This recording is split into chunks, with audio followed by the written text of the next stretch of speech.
जय हिंद साथियों, कैसे हैं आप सब। स्वागत है आपका एक बार फिर आपके अपने YouTube channel Shri Shyam classes में। जी हाँ साथियों, बात करें थर्ड ग्रेड अध्यापक भर्ती की, जिसके अंदर साथियों का ये डर था कि सर अब पोस्टें कम है, कम पोस्ट है, बहुत कम पोस्ट है, उसमें सिलेक्शन किस प्रकार से लेवें और पोस्ट कम है तो हमारा सेफ स्कोर क्या होना चाहिए, उसके बारे में भी बात करें कि सर पोस्ट कम है तो सेफ स्कोर, ये बड़ा प्रश्न निकल के आ रहा है, उसके ऊपर अपन चर्चा करेंगे। न्यू रेट कब तक आएगी, ये छात्रों का सबसे बड़ा है कि सर पोस्ट है इसमें तो कम है, इसमें तो हम सिर्फ और सिर्फ हम पेपर दे करके आएंगे, लेकिन न्यू रेट कब तक आएगी। डीपीसी शुरू हो चुकी है, डीपीसी शुरू होने के बाद में इसकी प्रक्रिया जो नई भर्ती की वो कब तक संपन्न हो जाएगी, और टेस्ट सीरीज में सर हमारे स्कोर कम आ रहा है, कितना लाएं कितना नहीं लाएं, उस सब के बारे में आज अपन चर्चा करेंगे साथियों। ये जो डर का माहौल बना हुआ है कि सर पोस्टें कम है, टेस्ट सीरीज़ में अभी बात करें कि सर टेस्ट सीरीज़ में कितने नंबर आने चाहिए, तो अगर साथियों अगर मैं बात करूं टेस्ट सीरीज़ में, पहली बात तो टेस्ट सीरीज़ की अगर मैं बात करूं साथियों, देखिएगा अगर 150 प्रश्न आपके हैं, 150 प्रश्नों के अगर आप टेस्ट सीरीज़ देते तो अब ये नहीं, कई छात्र ऐसे हैं जो डेली का एक टेस्ट दे रहे हैं, नहीं साथियों डेली का नहीं, आप पूरे के टेस्टों के अंदर अगर मैं बात करूँ आपके लगभग जो 17 जनवरी को एग्ज़ाम है वहाँ की अगर मैं बात करूँ, लगभग आज से अपने पास कम से कम 35 से 38 दिन का समय बाकी है। उसके अंदर आप मान के चलो कि हर 7 दिन से एक टेस्ट दो, 7 दिन से एक टेस्ट, 7 दिन से अगर एक टेस्ट देते हो तो कम से कम 5 टेस्ट दे दोगे आप, 5 टेस्ट दे दोगे आप। लेकिन यहाँ अगर मैं बात करूँ, कई कोचिंग सेंटर की टेस्ट सीरीज इस प्रकार की है कि वहाँ पर आप कहते हो कि सर 150 में से 120 सवाल सही हो रहे हैं हमारे, तो नहीं साथियों।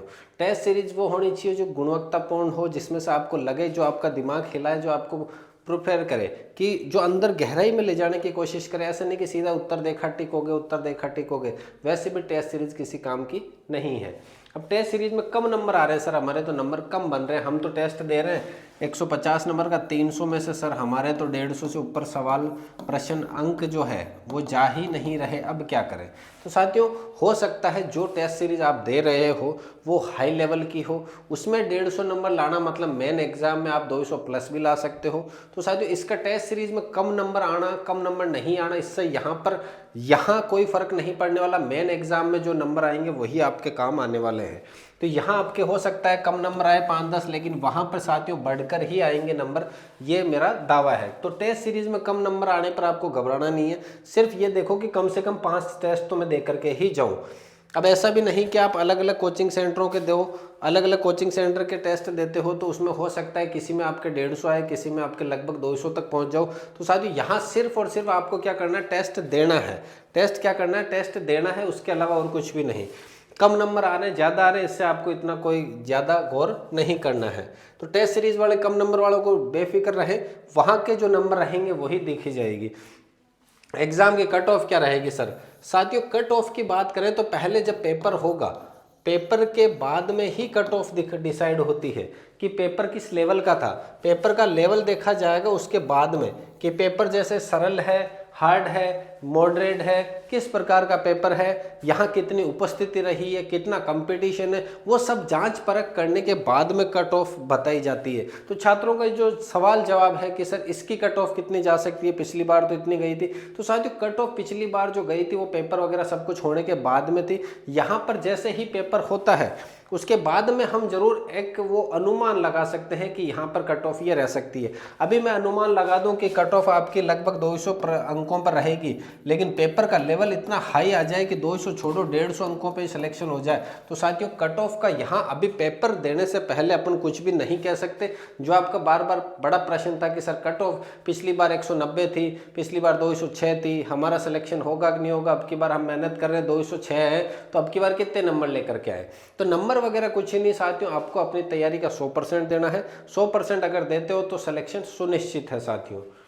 अगला जो सवाल है सर पोस्टें कम है, पोस्टों के साथ साथ समय कम है। साथियों समय कम वाला तो आप झंझट छोड़ ही दो, समय कम बचा है, समय पहले से शुरू था, 17 जनवरी बहुत पहले डेट डिसाइड थी। बस यह है कि समय आपको पोस्टें जरूर कम मिली है, पोस्टें जरूर कम मिली है, लेकिन समय ऐसा नहीं है कि कम मिला है। तो साथियों पोस्टें कम है तो कंपटीशन भी कम होगा, ये भी ध्यान रखना। कंपटीशन भी क्या होगा साथियों, कम होगा, क्योंकि पोस्टें कम देख करके कई छात्रों ने 50% ने तो अपने हथियार डाल दिए हैं। अब कुछ एक छात्र हैं जो हथियारों को लेकर के थोड़ा सा आगे बढ़ेंगे, लेकिन वो जनवरी आते आते वो भी अपने हथियार डाल देंगे। तो हथियार लेकर के 17 जनवरी को एग्जाम हॉल में सिर्फ वही छात्र पहुंच पाएगा जिसके माइंड पॉजिटिव है, जिसने कभी ये सोचा ही नहीं कि पोस्ट कम है ज़्यादा है किसी से कोई मतलब नहीं है, वो ही इस एग्ज़ाम में फतेह हासिल करेगा। तो साथियों अगर बात करें तो आपको पोस्टें कम है ज़्यादा है इसके ऊपर गौर करना ही नहीं है, आपको सिर्फ और सिर्फ अपनी मेहनत को जारी रखना है। ये नहीं तो अगली भर्ती, ये नहीं तो अगली भर्ती बनना सरकारी मास्टर ही है। तो पोस्ट कम वाला जो आपके माइंड में थॉट आ रहा है उसको निकाल दो मेरे भाइयों, उससे कोई मतलब नहीं रहने वाला। पोस्ट कम है ज़्यादा है ये एक और साथियों एक नेगेटिव पॉइंट है जो अपने माइंड में थोपा जाता है, जिसकी वजह से अपने पढ़ाई से थोड़ी सी दूरी बन जाती है कि इसमें तो पोस्टें कम है अगली में देखेंगे। पोस्टें कम है ज़्यादा है इससे कोई लेना देना नहीं है, आपको अपनी तैयारी निरंतर जारी रखनी है। आपको तो सिर्फ एक पोस्ट चाहिए, आपको तो सिर्फ एक पोस्ट चाहिए। अब कहोगे सर पिछली बार इतनी पोस्ट थी अब की बार कम हुई है, तो साथियों पिछली बार की छोड़ दो, अभी जो वर्तमान है वही आपके काम आने वाला है। अगली बात करें सर सामाजिक दबाव। हाँ साथियों ये सबसे बड़ा पॉइंट है कि सामाजिक दबाव कब लगेगी नौकरी, तैयारी करते हुए 3 साल हो गए 4 साल हो गए, अब क्या हुआ, रिजल्ट क्या रहा, पटवारी का आ गया, उसका आ गया, इसका आ गया, वो पढ़ो फलाने जी का लग गया, यहाँ पे लग गया, रिश्तेदार फोन करते हैं, सब कुछ है साथियों। ये सामाजिक दबाव है, इसी दबाव को जिसने झेल लिया साथियों वो फतेह जरूर हासिल करता है। ये दबाव ही तो झेलना है आपको सिर्फ और सिर्फ साथियों अपना टारगेट रखना है, आपको सिर्फ और सिर्फ अपने टारगेट के ऊपर फोकस करना है। इधर से कोई सवाल आ रहा है, इधर से कोई सवाल आ रहा है, इधर से कोई सवाल, इन सब सवालों को साथियों नेगलेक्ट करना है। क्या करना है, नेगलेक्ट करना है। कोई कुछ भी कहे सबको जवाब अपने टीचर बन के जो PDF में रोल नंबर है 2 गुना नहीं 1 गुना में फाइनल सिलेक्शन लेकर के सबको जवाब देना है। जो भी आपके बार बार सवाल करता है कब लगेगी नौकरी, क्या हुआ क्या नहीं हुआ, तो साथियों सबको एक साथ जवाब देंगे जब हमारा फाइनल सिलेक्शन होगा, सभी को उसी समय जवाब देना है। तो सामाजिक दबाव है साथियों, इसको झेलना पड़ेगा। ये नहीं कि आप जो रिश्तेदार आपको फ़ोन करके कह रहा है आप उसको उल्टा सुना दो, नहीं, आपको सुनना पड़ेगा, क्योंकि ये एक समाज की रीत है कि वो सुनाएंगे, आपको सुनना पड़ेगा। लेकिन आप जवाब तभी दे सकते हो जब आपका फाइनल सिलेक्शन हो, और एक मन में गांठ मान लेने कि मैं इनको जवाब दे करके रहूंगा फाइनल सिलेक्शन लेकर के। तो साथियों सीधा सा बस जो भी सामाजिक दबाव आपको लगे, चाहे वो फैमिली प्रेशर हो, चाहे पैसों का हो, किसी का भी हो, तो साथियों सबका एक ही सॉल्यूशन है फाइनल सिलेक्शन। बस वो अगर आपने फतेह हासिल कर ली साथियों, तो आपके सामाजिक दबाव जितने भी है वो सब क्या हो जाएंगे, हट जाएंगे। यहाँ पर अगली बात करें DPC की साथियों। DPC कब तक होगी, DPC शुरू हो चुकी है, DPC शुरू हो चुकी है, और इसके अंतर्गत लगभग 40,000 पोस्ट आने की संभावना अभी के समय की अगर मैं बात करूं तो उस 40,000 में 2nd ग्रेड भी रहेगी आपके। यहाँ पर आपके साथियों सबसे बड़ी भर्ती 3rd ग्रेड की लगभग कह रहे हैं कि 30,000 पोस्टें खाली है, अभी 30,000 पोस्टें खाली है।